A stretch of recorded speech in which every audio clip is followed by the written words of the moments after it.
the sleeper of Earlier, the slumbering one, Great Cthulhu.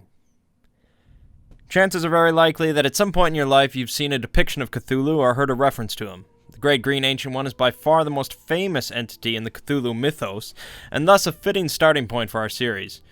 We're going to take a look at the literary history of Cthulhu, as well as give a brief description of his mythological background within the mythos universe.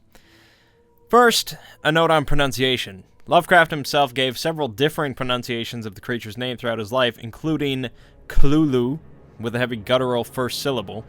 The most common pronunciation, however, is Cthulhu, popularized much later after Lovecraft's death.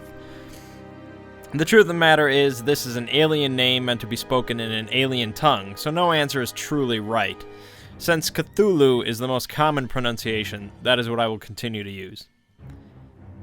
Contrary to popular belief, Cthulhu was only ever featured in a single story by Howard Phillips Lovecraft, The Call of Cthulhu, published in 1928.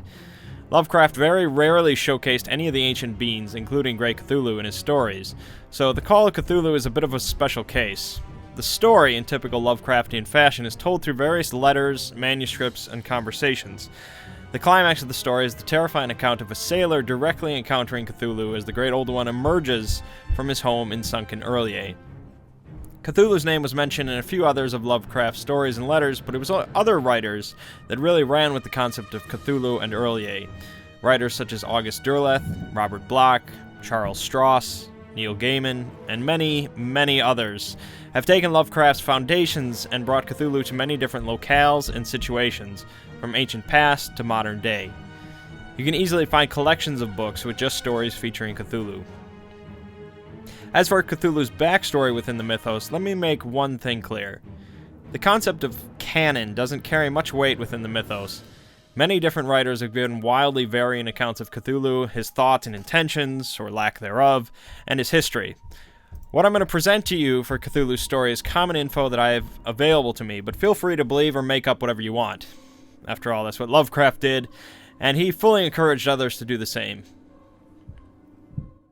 Cthulhu was likely born on the planet Vural, located in the 23rd Nebula. His father is Nug, his grandparents Yog-Sothoth and Shub-Niggurath, and his great-grandfather is Azathoth himself. At some point, he traveled to the binary star of Zoth, where he mated and produced the Great Old Ones known as Gtanothua, Ethogtha, and Zothamog. Cthulhu and his children traveled then to Saturn, followed by Earth, along with a species known as the Star Spawn of Cthulhu.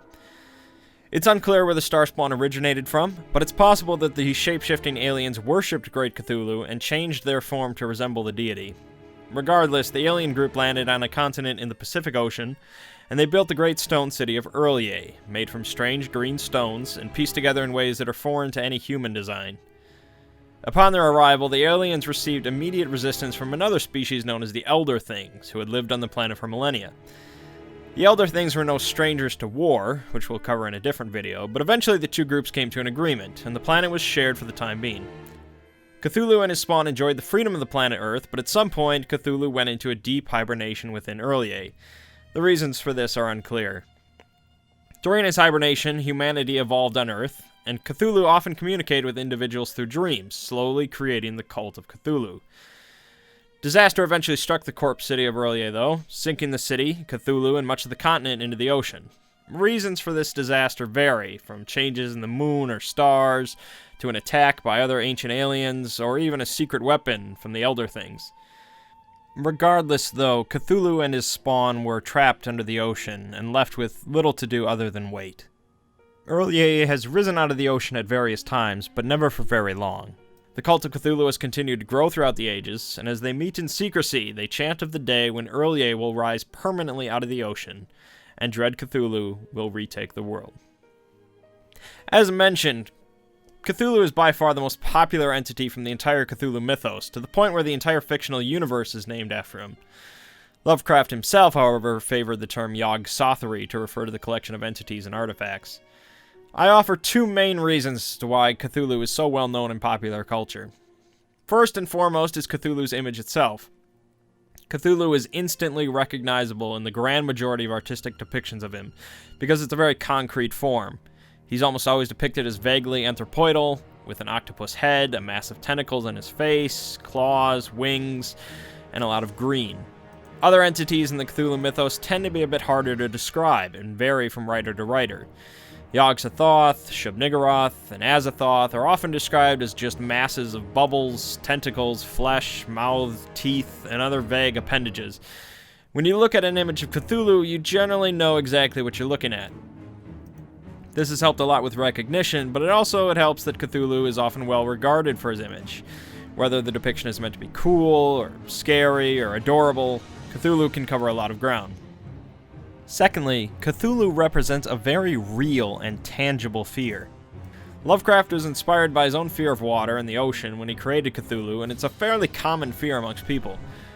Sure, pondering on our existence and place within the grand scheme of the cosmos can certainly be scary, but the dark depths of water is something that for a lot of people is a much closer, realer fear.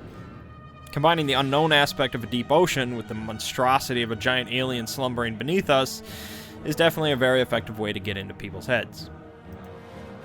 A smaller reason, perhaps, is a bit of a snowball effect because of the other two reasons.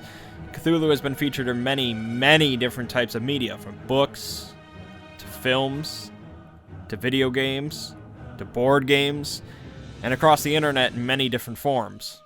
Cthulhu has become a firm part of popular culture, and many people's first interaction with the Cthulhu mythos involved the slumbering one himself.